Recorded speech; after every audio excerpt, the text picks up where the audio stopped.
Hey everyone, Lightroom got updated today, and the update is pretty cool. A lot of times they just throw bug fixes out there and something that maybe you don't have to pay too much attention to, but there's some cool things that got released today. So I want to take you through them. The first one is probably the coolest, and it is the addition of color grading to the color panel right here. So I have a photo that we're going to mess with, and I'll open up the color panel, and then there's a new addition called color grading. I'm going to open that one up, and then you see these three circles. And this circle right here controls color adjustments in the midtones, color adjustments right here in the shadows, and color adjustments here in the highlights. Each of these has a control that's on the outside. The outside control only adjusts the hue, so you're just changing only the hue. The control on the inside controls the saturation of that hue. So basically, if I wanted some to change the saturation of colors in the shadows, I could do that. So we'll have to look at a specific example in this photograph to kind of better understand it. So I'll take this photograph and I'll say I like this photograph quite a bit. It's a cool little shadows and highlights, but I would like this leaf to stand out a little bit more. And one of the ways I can do that is by making the color in the background a little bit less warm. And I could do that by going into my shadows, into some of the dark areas, and I'll go and I'm going to change the hue over here to blue.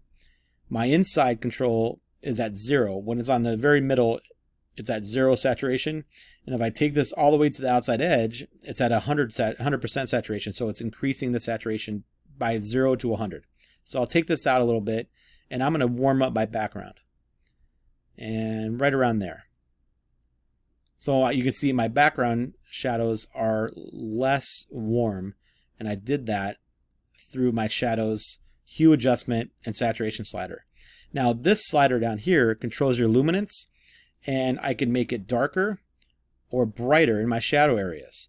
So it will take the shadows and either brighten them or darken them.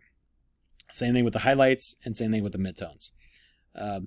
Now what I want to do is I want to make my highlights a little bit warmer to continue to try to make my leaves stand out. So I'm going to go and take my slider, my control over here to the orange part of the spectrum, the hue, and then I'm going to increase the saturation in that part. So now my leaf is much brighter than it was just a little bit ago. Now we also have these blending and balancing controls, and these adjust some of the differences between, like you could have extreme differences or less subtle or more subtle differences in the colors. I would say that you should just get in and start messing with the color grading and sliding the different panels to see what they do in different types of photographs. It's a lot of fun. It's going to give us some more refined controls that Adobe has had in other programs and other areas, and now it's here in Lightroom, which is really cool.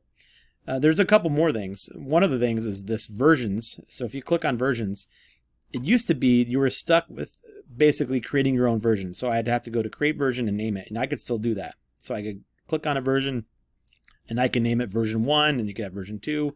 But what's kind of nice is that they added this auto versions.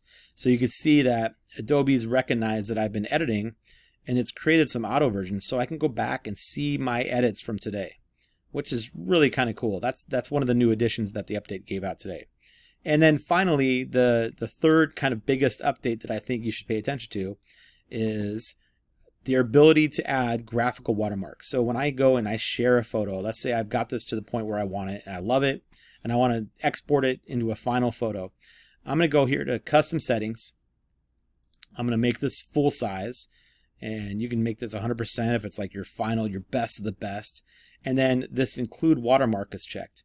And I'll go over here to change this. I can make a text watermark, and that's always been the case with Lightroom. You could go in and add a text watermark. You can change the text right here, the font, the size, rotation, all that stuff, even the color. But now they've added this graphic. And so you can go and find a custom graphic and put it onto your photo as your logo. You can change the size, you can change the opacity of it, and then you can change where it's placed on your photograph. If you would like it higher or smaller or whatever you want to do, it allows you to go in there and fine tune that. And then when you go done and then export, your watermark is going to be attached to that photograph. So that's about it. Those are there's some more updates, but these are the major ones, and these are the ones to kind of play with and mess with so you can understand them and make your photography better. Have fun.